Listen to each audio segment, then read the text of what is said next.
The Astrodome, Harris County's famed domed stadium, came into being on this site 6 miles southwest of downtown Houston. Its concept began in the stretched imaginations of men who could visualize dependence of the continued life of major sports on provision of a comfortable, year-round environment for spectators and participants. A fully enclosed building, large enough for any sport, convention, show, or conclave, with constant temperature and humidity, independent of outside weather, with excellent unobstructed views, close to the action, luxurious seating, easy access, and the ultimate in automobile parking facilities. All this supported with excellent dining and snack facilities and other necessities for massive crowds of paying supporters.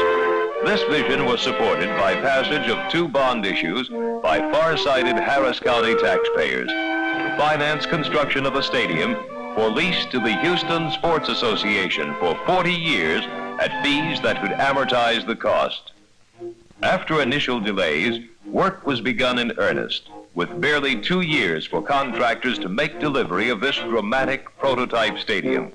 Coordination between architects, contractors, and suppliers enabled a veritable flood of skilled workmen, machines, steel, and other materials to commence.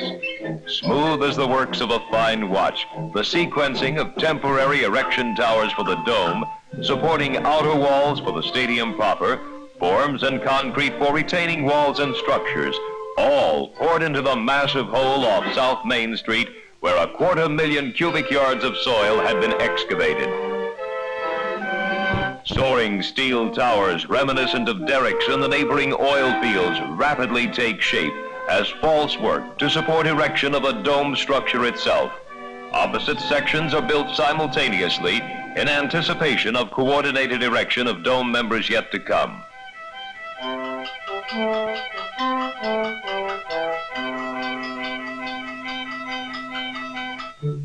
Stranded tension cables anchored in massive concrete deadmen support the retaining wall below ground level. This ingeniously provides vastly more floor space inside the lower 3 levels by eliminating the heavy internal buttressing normally required. This is the crown block, a virtual keystone at the very center of the dome, which will support the tons of thrust from all directions exerted on it by weight of the entire dome structure. Primary radiating members of the dome are bolted to the 12 facets of the crown block, which is being hoisted to position atop the central erection tower.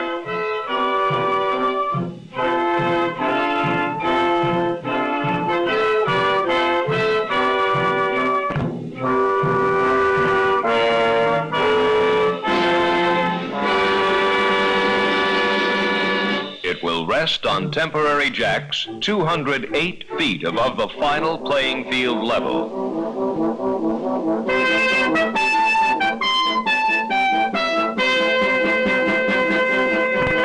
From the precisely located center, meticulous and constant surveys assure precision locations of every element in the stadium structure. Many survey crews simultaneously maintain the control lines as construction advances to receive outer ends of the dome's structural members.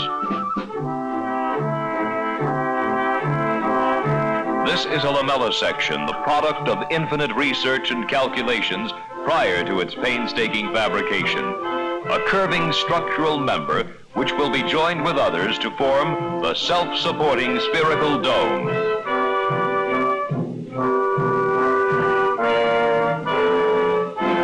Each lamella section is 120 feet long with a depth of 5 feet. They were prefabricated at Orange, Texas, brought to Houston by barge on the Intracoastal Canal, and trucked to the site with a police escort. Real traffic stoppers. The first lamella section is hoisted into place by cranes with 280-foot booms to begin construction of the dome framework outward from the center. Ends of each lamella section are critically placed atop jacks on each of the towers, assuring maintenance of the design pitch for the roof structure. A rapid flow of prefabricated structural steel follows placement of the first lamella section, and the outward blossoming array begins taking shape. The umbrella-like structure was a great attraction to the press and to local sightseers. It seemed difficult for some to understand how these members would connect with the tension ring on the outer walls. Almost superhuman daily coordination and planning for flow of materials and operations were required to provide for continuing smooth progress of erection, to prevent bottlenecks, and to meet the short completion schedule.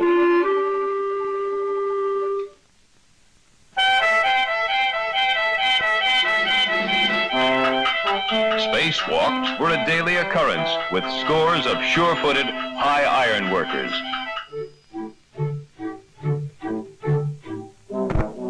A second outer ring of erection towers accepted the midsections to maintain the precise dome contour.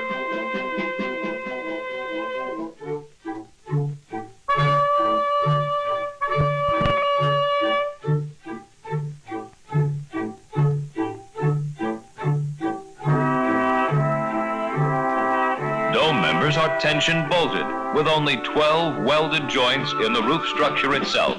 As corresponding opposite sides of the pie-shaped segments are placed, the imposing 642 feet clear span of the roof becomes visible. Over 50% greater than any previous structure in the nation.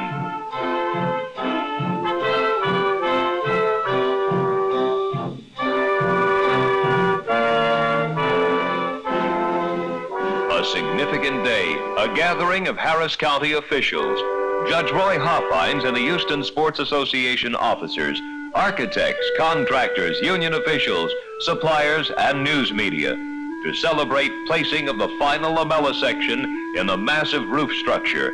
And surely, no such occasion can go unmarked by speeches.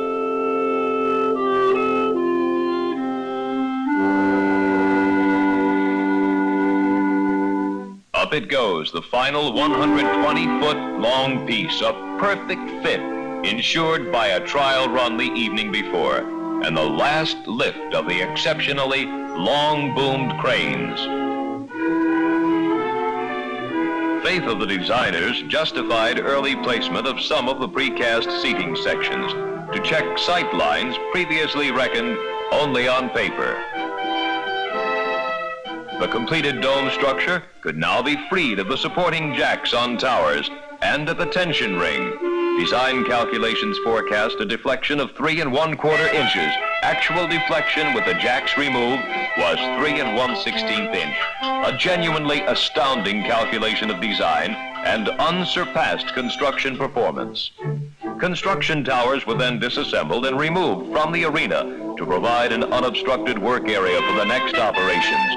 A few skeptics predicted that as the towers came down, so would the dome.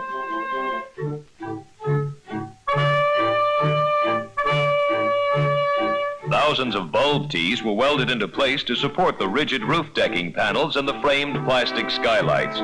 Lacy geometry of the dome at this point proved a focus of interest for architects, engineers, and photographers. Work begins in earnest, pouring the reinforced concrete decks and ramps throughout the 9 floor levels, clear around the over half-mile-long circle of the stadium. These cantilevered tiers support upper seating levels. There were also a few predictions that they would not support the weight, as thousands of fans stood and cheered when the Astros hit a homer. Great workhorses at the lower level, 2 electric and 2 gas-fired steam turbine-driven compressors provide the 6,600 tons of refrigeration, which maintains a constant atmosphere of 72 degrees temperature and 50% relative humidity year-round for the comfort of up to 66,000 patrons and participants in any event held under the dome. Miles of ductwork and 24 of these giant blowers circulate 2.5 million cubic feet of air per minute throughout the stadium. 250,000 cubic feet per minute is exhausted out the top of the dome to carry off hot air and smoke. An intricate and seemingly endless pneumatic tubing system connects the advanced sales and other ticket offices to quickly provide patrons the proper tickets for their selection of seating location. A pride of workmanship was apparent during all phases of construction. Each person seemed to work tirelessly to assure completion of every phase on schedule and avoid delays. Rigid roof deck panels between the bulb tees give the dome an appearance of solidity and substance. Millions of cubic yards of backfill placed around the waterproof retaining wall puts the space-saving anchor cables to work.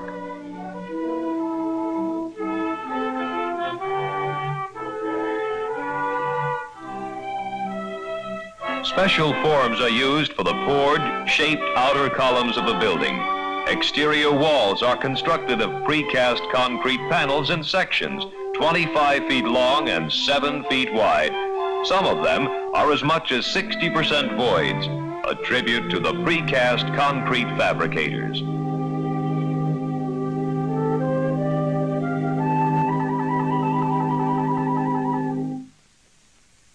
Realization of a dream begins with placement of the clear lucite skylights.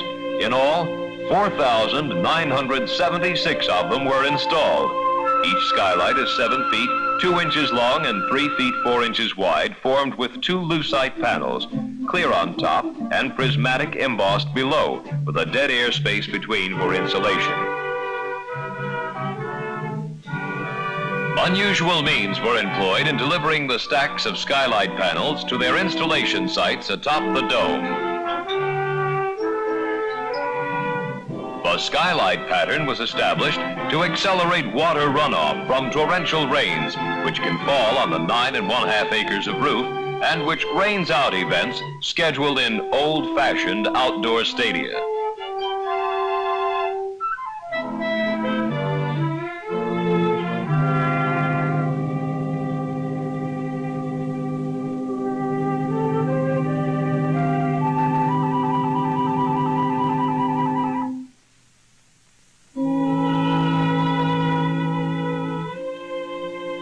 A long-awaited answer for the architects and designers. With but one roof segment uncovered by skylights, perfect diffusion and spread of light covers the playing field and stands in a bath of shadowless, natural light of high intensity. This is the answer. Curved tracks below ground level on which the 2 movable field stand sections revolve to convert the seating from baseball to football modes for the best possible viewing of each sport. The last lofty lift inside the stadium, hoisting precast seating decks up to the 9th skybox level.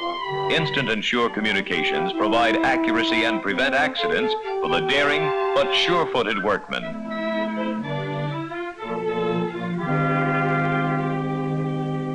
80-foot long one-piece aluminum panels rolled on the site are hoisted to form the east wall of the stadium. This work is limited to days of low wind velocity to prevent the huge sheets from sailing away across the prairie. Scaffolding reaches up to the full height of the wall so men working at each level can simultaneously attach the panels with pneumatic pop rivet guns.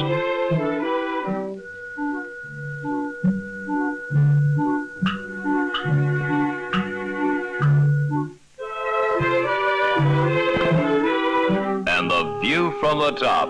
The old temporary stadium is in the foreground. Next, the South Main skyline, the medical center, and Houston's downtown skyline in the background. 25 to 30-mile winds made working out on top pretty exciting. The crowned skylight panels are self-cleaning from natural rainfall. A view from the crown block at the center, inside, and a look downward to the playing field, 208 feet below. The light and sound gondola, 64 feet in diameter, is yet to be hoisted up to the dome. The red color is but one layer of the Hypalon roof system which completely waterproofs the solid portion of the dome. Finally, the dome is completed, a single air-conditioned room, 9 1/2 acres in size. Duct insulation in exposed areas being completed. Vast networks of insulated ducts distribute the filtered, deodorized, conditioned air throughout every level, every space, and every room in the gigantic structure. The playing field is made ready with thousands of cubic yards of sterilized, specially prepared topsoil covering the sandy base.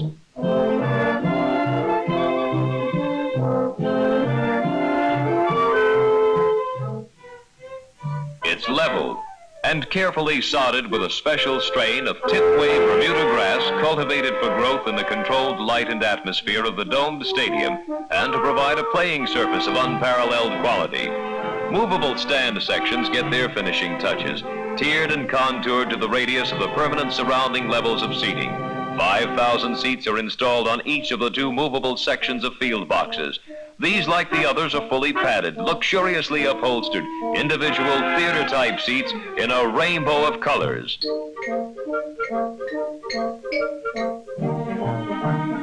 Each distinctive color for various seating levels of the stadium.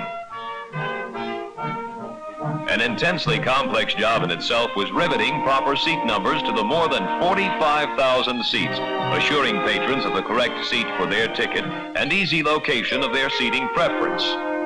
The Astrodome, the luxury dome, totally controlled environment in a space-age concept to accommodate patrons in absolute comfort without a single view-obstructing column. The better to see by at night or on cloudy days. 1,960 high-efficiency lights above the arena floor to provide a lighting level greater than any other stadium ever built, shadowless, and a delight for color motion pictures and television without any added light. 300-foot candles average in the playing area. And the better to hear by, 13 gigantic speaker baffles are suspended from the dome around the field for uniform sound distribution in principal areas, together with additional hundreds of smaller speakers to distribute sound of balanced level in every seating promenade and room area. A total of 7,000 audio watts of quality output in the system, all fed through a time-delayed tape loop mechanism to eliminate echoes or reverberation. The master control for operation of the complete air conditioning system in the world's largest room, monitoring and immediate reporting of temperature and relative humidity at more than 400 points throughout the stadium, at all 9 levels and in all room and service areas. An instant readout system with projected films of schematic circuits and block diagrams of all units provides for immediate servicing and compensation. A phenomenally complex system with immediate response for minute control of the massive boilers, turbines and compressors, chillers, fans and filters. Inside air pressure is maintained a fraction above outside atmospheric pressure to ensure ease of door opening. In emergency, instant air release locks permit all doors to be opened without delay or panic. And parking, instant parking for 30,000 cars. More private parking than any stadium in existence or even being planned. Rapid control so the lot can empty in 20 minutes out the principal access thoroughfares to the city. And signs of the times to guide 50 to 60,000 people quickly and directly to their seats with a minimum travel distance, each color-coded for respective seating levels and color-matched to tickets held by the patrons.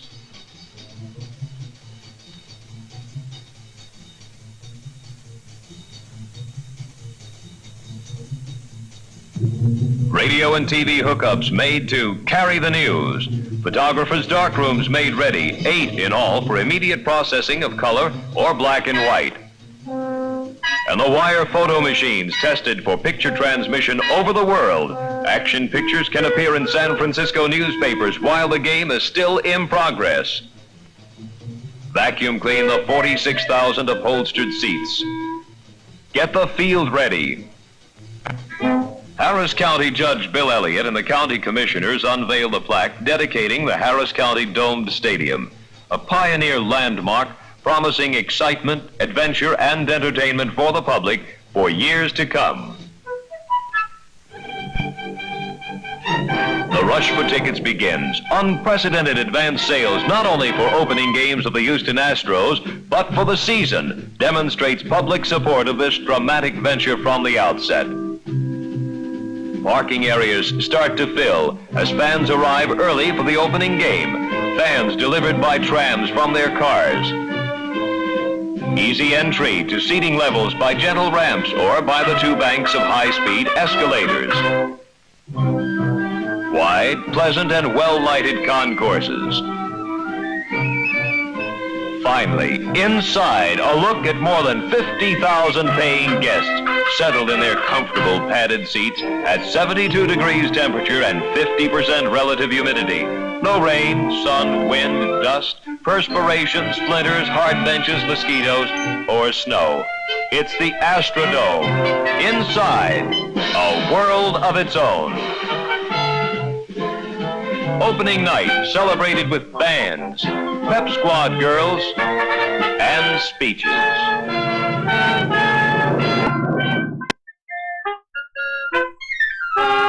And the voices of thousands raised in the national anthem.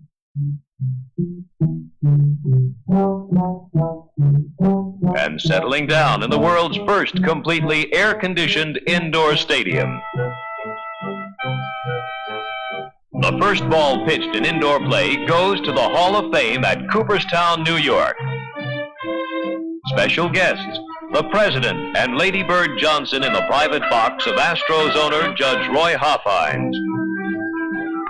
The Astrodome, the world's greatest pleasure palace, a culmination of the foresight, daring, faith, and dreams of the people of Harris County, a faith supported by voter approval of 2 bond issues. A reality. In tribute to them, the architects and engineers who dared explore the unknown, and the builders who meticulously transformed their blueprints into steel and masonry. Its total cost of $31,600,000 is but a portion of the inestimably real value to the area's economy. This is the Astrodome, truly the 8th wonder of the world.